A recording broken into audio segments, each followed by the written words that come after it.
3 दिसंबर को मध्य प्रदेश में चुनाव परिणाम आएंगे। तो राजनीति की चर्चा तो सभी जगह चल ही रही है। हम आज भी राजनीति की चर्चा करेंगे, लेकिन उसको जादू से जोड़ देंगे। हमारे साथ हैं अंतर्राष्ट्रीय जादूगर एसके निगम। आपने राहुल गांधी और प्रियंका गांधी को भी जादू सिखाया है बचपन में। राजस्थान के मुख्यमंत्री अशोक गहलोत के आप बहुत ही अच्छे मित्र हैं, और खास बात यह भी पता चली कि गहलोत साहब भी जादूगर हैं। तो सबसे पहले तो जादूगरी की दुनिया के बारे में हम निगम साहब से चर्चा करेंगे, और फिर बात करेंगे कि प्रदेश में क्या जादूगरी होने जा रही है। निगम साहब, राहुल और प्रियंका को भी आपने जादू सिखाया है, और भारत की राजनीति में राहुल और प्रियंका संघर्ष कर रहे हैं। करीब 10 साल होने जा रहे हैं सत्ता में आने के लिए। तो जनता के मन में उनका जादू कब चलेगा, और वो जो आपने बचपन में जादू सिखा के आए थे, करीब 2 घंटे का आपने समय दिया था, इंटरेस्ट रखते हैं वो जादू पर, इस पे मैं जानना चाहूंगा आपसे। 26 अगस्त 1980, एक सफल जंग, प्रधानमंत्री आवास। माखनलाल जी फोते पूर्व स्वास्थ्य मंत्री, तत्कालीन इंदिरा गांधी जी के निजी सचिव, इंतजार में थे मेरे और मेरे साथियों के। दोपहर में लगभग 11 साढ़े 11 बजे का समय था। दिल्ली की गर्मी से पसीना भीगते हुए हम लोग समय पर पहुंचे। इंदिरा जी के ड्राइंग रूम में बैठे। उसी समय इंदिरा जी ड्राइंग रूम में आती हैं। नन्हे राहुल प्रियंका जी उनके साथ थे। इंदिरा जी की उंगली पकड़ के ड्राइंग रूम में प्रवेश करते हैं। मेरा अंदाज है राहुल जी की उम्र 7-8 वर्ष की और प्रियंका जी की भी 8-9 वर्ष की होना चाहिए। एग्जैक्ट तो बता नहीं सकता, मेरा अंदाज ऐसा है। राजीव गांधी जी पीछे से, राजीव गांधी जी आते हैं। उस समय के एक और निजी सचिव आर के धवन भी आते हैं। इंदिरा जी मुस्कुरा के देखती हैं। क्योंकि इंदिरा जी बहुत कम बोलती रहीं, मुस्कुराए फिर बोले, हाँ निगम जी, कौन सा जादू दिखा रहे हैं? मेरे साथ एक छोटा सा बच्चा था। हवा में उसने लॉलीपॉप पैदा किया और इंदिरा जी की गोद में जाके बैठ गया। राहुल और प्रियंका एकदम से खड़े हो गए वो जादू देख के। उसके बाद तो मान लीजिए जादू का पिटारा खुल गया। एक के बाद एक हवा में से कबूतर पैदा करना, रुमाल में कटान बांध के खोल देना, रस्सी का रंग बदलने देना, एक नोट के कई नोट बना देना। इंदिरा जी मुस्कुराई, बोले बच्चों को सिखा दो। बच्चों से आशा उनका राहुल प्रियंका जी से था। राजीव गांधी मेरे कंधे पे हाथ रखते हैं, बोले राहुल बाबा को भी सिखा दो। मैंने उन लोग को आधे घंटे तक जादू सिखाया। जैसा कि होता बचपन में जिज्ञासा रहती है, कौतूहल रहता है, और जादू एक ऐसी कला है, बच्चों को तो निस्संदेह कोई भी हो उसमें उत्सुकता बनी रहती है। वही उत्सुकता राहुल जी और प्रियंका के चेहरे पे थी। समय के साथ साथ उत्सुकता कम हो जाती है। दूसरे क्षेत्र में जो व्यक्ति जाना चाहते हैं, वो तो राजनीति के कर्णधार थे भारत के बाद में। वो 10 साल से जो संघर्ष कर रहे हैं, कहा जाता है कि संघर्ष कभी विफल नहीं होता। एक चट्टान, एक पत्थर में भी मिट्टी का घड़ा रोज रखा जाए तो चट्टान भी घिस जाती है। अब वो संघर्ष कितने दिन चलता है, इसी सेकंड खत्म होता है कि अगले वर्षों तक जारी रहता है। ये सब तो जनमानस का जादू है। जनमानस अपना मन का जादू कभी जवान पे नहीं लाता है। और जैसा कि गीता में लिखा है, कर्म करते जाओ, फल की अपेक्षा मत रख, फल अपने आप देता है। तो हम लोग तो उस कर्म में विश्वास रखते हैं, और यदि वो कर्म कर रहे हैं तो फल आज, कल, परसों कभी भी मिल सकता है। वो मैं पूर्ण पुनर्जन्म को भी मानता हूँ। वो व्यक्ति के प्रारब्ध पे भी निर्भर करता है। एक प्रारब्ध ऐसा भी था, जब भारत के प्रधानमंत्री माननीय मनमोहन सिंह जी थे, उन्होंने राहुल जी के लिए कहा था कि मैं अपना कुर्सी छोड़ना चाहता हूँ और राहुल जी उसमें बैठे। राहुल जी के का प्रारब्ध उस समय नहीं था। राहुल जी ने मना कर दिया। जिस समय राजीव गांधी नहीं रहे 1991 में, सोनिया जी के पास कांग्रेस के 200 से 250 सांसद गए, उनको मौन गुड़िया कहा जाता रहा उस समय, और उनसे प्रधानमंत्री बनने का निवेदन किया। मौन रही, उन्होंने जवाब नहीं दिया, दूसरी कोई प्रधानमंत्री बन गया। ये सब भाग का फेर है, कब किसको ऊपर बैठा दे, कब किसको नीचे बिठा दे। इस मामले में मैं कई लोग बोलते हैं भाग्य जो है वो केवल कमजोरों का को काम नहीं होने का जवाब है। मैं मानता हूं यदि ये जवाब होता तो राहुल गांधी क्यों नहीं प्रधानमंत्री उस समय बन गए जब मनमोहन सिंह जी ने कहा। भाग नहीं कहा था जो उनसे मना करवाया। 1980 में लोकसभा की टिकट माननीय इंदिरा जी ने मुझे कहा जबलपुर के लिए, मेरे भाग में नहीं था, मैंने बोला मेरे को दिलचस्पी नहीं है, ये मेरे भाग की बात है। तो वो सब निर्भर करता है कब किस समय। कहते हैं कि प्रकृति एक बार सबको अवसर देती है, उस अवसर को जिसने कैच कर लिया वो समझिए छक्का, सचिन तेंदुलकर जैसा छक्का कैच करने के बराबर है, और जो चूक गया वो हार गया। लेकिन साहब प्रदेश के परिणाम आने हैं, मध्य प्रदेश में राहुल ने भी मेहनत यहाँ पर की है, प्रियंका ने तो काफ़ी मेहनत की है। अब आपके मित्र हैं गहलोत साहब राजस्थान में मेहनत कर रहे हैं, बाजू में अपना छत्तीसगढ़ है।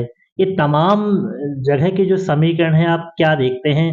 पहले मैं मध्य प्रदेश की बात करूँगा, मध्य प्रदेश में क्या रुझान आप देख रहे हैं? आपको बहुत राजनीति के लोगों से भी परिचय रहा है, घनिष्ठता रही है, तो क्या देखते हैं क्या परिणाम होने जा रहा है? इस बार का जो परिणाम है वो बड़ा आश्चर्यजनक, चमत्कारी और अनएक्सपेक्टेड है। पहले तो ये चर्चा चली थी कि 10-15 साल के शासनकाल में, क्योंकि सबकी अपेक्षा पूरी करना किसी के बस का नहीं है, भगवान भी सबकी अपेक्षा पूरी नहीं कर सकता। जिनकी अपेक्षा पूरी नहीं हुई है वो भाजपा के शासनकाल से परेशान है, इसलिए कांग्रेस को मौका देना चाहते हैं। परंतु एक लहर चली है प्रधानमंत्री मोदी जी के और गृह मंत्री अमित शाह जी के आगमन से। जो मेहनत उन्होंने मध्य प्रदेश में की है और जो उन्होंने अपने रोड शो किया है, उस माहौल में परिवर्तन तो आया है। अब वो परिवर्तन का जो प्रतिशत है वो तो 3 तारीख को ही वो पिटारा खुलेगा। हाँ, ये कि बड़े बड़े राजनीतिक पंडित भी इस समय भविष्यवाणी करने की स्थिति में नहीं है, और मैं तो कह चुका हूँ जादू कला है, यदि भविष्यवाणी कर सकता तो मैं भी कर देता। परंतु लगता है जैसा कि चर्चा है कि कांग्रेस सत्ता में वापस आ रही है। अच्छा, राजस्थान का एक अंदाज जो है राजस्थान में फाइट टफ है। अच्छा, वहां पर एक वो भी रहता है कि हर 5 साल में सत्ता बदल हाँ, जाती हर है। 5 साल में सत्ता बदलती है, परंतु अशोक गहलोत जी ने जो काम किया है वहां पे, जो मोदी जी का वो था आयुष्मान कार्ड वाला 5 लाख का इलाज जो निःशुल्क है, उस पे उनने ट्रम्प कार्ड चल दिया, वो चिरंजीवी योजना, उसमें 20 लाख तक लोगों का इलाज निःशुल्क कर दिया गया। तो आजकल का जनमानस है आर्थिक मोर्चे पे अपना हित जरूर देखता है, उसको लगता है इसमें हित ज्यादा है। फिर दूसरा है, गहलोत जी ने अपने क्षेत्र पे बहुत काम किया है, और उनने ये कहा कि ये सोचिए कि कांग्रेस नहीं, मैं खुद हर सीट पे लड़ रहा हूँ। उसका प्रभाव तो देखने मिलेगा, क्योंकि उनके चुनाव क्षेत्र में तो एक बच्चा, एक रिक्शे वाला भी उनके विरोध में सुनना नहीं चाहता, इतना लोगों को लगाव है। और फिर जैसा मैं बोल चुका हूँ चमत्कार है, फाइट वहां भी टफ है। अब जैसे एक बीच में ये चर्चा हो रही थी सचिन पायलट जी के कारण वहां कुछ वोट डिवाइड होंगे गुजरों के, और सचिन पायलट जी का स्टेटमेंट ये आ गया कि मेरा जो डिसीजन करने वाला हमारी पार्टी है। तो उनको भी लगा होगा यदि वो अलग भी जाते हैं यदि कहीं सचिन पायलट जी, तो वो वर्चस्व नहीं रहेगा जो अभी कांग्रेस में है। और मेरा अंदाज है कि उनको उप मुख्यमंत्री या प्रदेश कांग्रेस अध्यक्ष या कांग्रेस महासचिव राष्ट्रीय स्तर पे या केंद्र में लिया जा सकता है। और उन्होंने भी बहुत मेहनत की, गहलोत जी तो शुरू से फील्ड वर्कर हैं, उन्होंने भी मेहनत की, बल्कि उन्होंने 1-2 जगह ये भी बोला भाई मैं जादूगर हूँ, मेरा जादू तो चलेगा ही इस भाजपा में। उन्होंने अपने पब्लिक मीटिंग्स में भी ये शब्द कहे। वो मुकाबला टफ है, अंतर भी रहेगा तो 1-2% का रहेगा। मैं एक सवाल आपसे भी पूछना चाहता हूँ, आप जादूगर हैं, कोई राजनेता आपके पास नहीं आया कि जनता पे कोई जादू कर दें कि हम चुनाव जीत जाएं? जबलपुर में कोई संपर्क नहीं करता है कुछ ऐसा जादू, निगम साहब आप चलाइए कि जनता पे हो जाए, मैं चुनाव जीत जाऊं? क्योंकि धड़कनें यहाँ पर भी बहुत ज्यादा बढ़ी हैं। नहीं, चुनाव जीतने के लिए प्रचार के लिए जरूर आए लोग। मतलब राष्ट्रीय स्तर की पार्टियां भी आई, दिल्ली से राष्ट्रीय स्तर के जो नेता हैं उनके भी मैसेज आए, मध्य प्रदेश के मंत्रियों के भी आए कि जादू के माध्यम से इलेक्शन कैंपेनिंग के लिए आए। परंतु जादू के नाम पे चुनाव जिताना है आपको, ये नहीं आया। जादू के कार्यक्रम करके प्रचार करना है, इसलिए आया। और जादू जीतने नाम पे जो लोगों में धार्मिक आस्था है, तो कोई महाकालेश्वर मंदिर गया, कोई ओरछा मंदिर गया, किसी कोई तांत्रिक बाबा के पास गया, कोई पायलट बाबा के पास गया, उसमें उन लोग का ज्यादा विश्वास है। धर्म पे आस्था जो कि हिंदुस्तान में 5000 वर्षों से चूंकि के लोगों के दिमाग में धार्मिक आस्था बैठ गई है, उसी धार्मिक आस्था के वशीभूत होके वहां पे जाने का, उनके आशीर्वाद लेने का भी कोई अवसर वो छोड़ना नहीं चाहते। अच्छा, ये आप बताइए, क्या ये जादूगरी जो है कब तक चलती रहेगी? खासकर आपकी जादूगरी कब तक चलेगी? और ये जो जादूगरी का खेल है, ये क्या अभी प्रचलन में है, ज्यादा लोग पसंद कर रहे हैं, या कुछ इसमें करने की जरूरत महसूस होती है कि इसको और भी प्रोग्रेस किया जाए, जिससे कि सब लोग इस जो मनोरंजन भी होता है और एक जानकारी भी मिलती है, ये आगे बढ़े? इस समय परफॉर्मिंग आर्ट्स जो हैं उसमें संभवतः जादू एक मात्र कला है जिसके दर्शक आज भी कम नहीं हुए हैं, बढ़ते चले गए। और उसका सबसे बड़ा कारण, जैसे कि मैंने बताया, जिज्ञासा, कौतूहल और उस व्यक्ति का मनोविज्ञान। और इसके साथ साथ जैसा कि लोग बोलते हैं, फैमिली के साथ आजकल मूवी भी लोग देखने नहीं जा पाते हैं, कहीं कहीं अश्लीलता भी रहती है। सब फिल्म नहीं रहती, परंतु फिर भी लोग ये मान के चलते हैं फैमिली के साथ नहीं जाएं।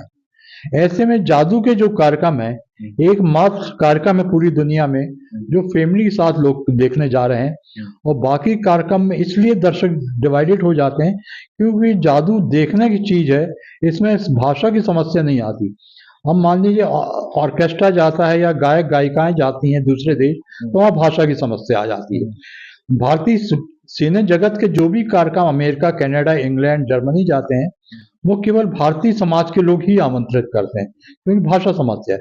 और हमारे जादू के कार्यक्रम में हर समाज के लोग और हर विभिन्न भाषा बोलने वाले लोग भी उसका एंजॉय करते हैं और बहुत मजा लेते हैं कि उसमें, क्योंकि क्यूरियोसिटी छुपी है, उत्सुकता है और कुछ नया देखने मिलता है। तो जादू के दर्शक कम नहीं हुए हैं, बढ़ते जा रहे हैं पूरी दुनिया में।